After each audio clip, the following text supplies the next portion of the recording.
இந்த நாளையிலே கர்த்தருடைய வேதத்திலிருந்து ஒரு வசனம் உங்களை ஆசீர்வாதமாக சொல்லுகிறேன். நான் உங்களோட கூட இருந்து உங்களை ஆசீர்வதிப்பேன் என்று சொல்லப்பட்டு இருக்கிறது. இந்த வார்த்தையின்படி கர்த்தர் உங்களையும் உங்கள் சந்ததிகளையும் அப்படியே கூட இருந்து வழிநடத்தி ஆசீர்வதிப்பாராக. ஆமேன். அது மாத்திரம் அல்ல, இந்த நாளையில் வேதத்திலிருந்து வினாவிட, பேரில் ஒன்றுபட்டு போரில் வேறுபட்டு நாளெல்லாம் சண்டை போட்டு அவர்கள் யார் யார்? இன்னொராட்ட சொல்கிறேன்.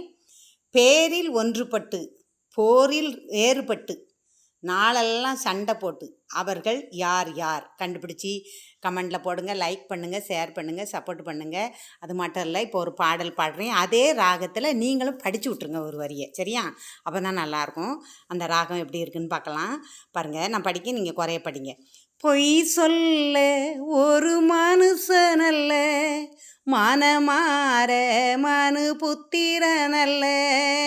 பொய் சொல்ல ஒரு மனுஷனல்ல, மனமாற மனு புத்திரனல்ல. இதுக்கடுத்து நீங்கள் குறைய பாடி போடுங்க, லைக் பண்ணுங்கள், ஷேர் பண்ணுங்கள்.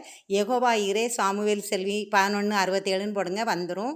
எல்லோரும் லைக் பண்ணி சப்போர்ட் பண்ணுங்கள். அது மட்டும் இல்லை, 8:30 8:45 உங்களுக்கு வந்துடும். 8:15 8:30 போடுவேன். பதிவாக போட்டிருக்கேன். கிறிஸ்மஸுக்கு உங்களுக்கு ப்ரைஸ் உண்டு. எல்லாருமே போடலாம். யாரெல்லாம் கண்டுபிடிச்சி கரெக்டாக போடுறீங்களோ உங்களுக்கு கிஃப்ட் உண்டு. நன்றி, தேங்க்யூ. கர்த்தர் உங்களையும் உங்கள் சந்ததிகளையும் ஆசீர்வதிப்பாராக, கூட இருந்து ஆசீர்வதிப்பாராக. அமேன், அமேன். தேங்க்யூ.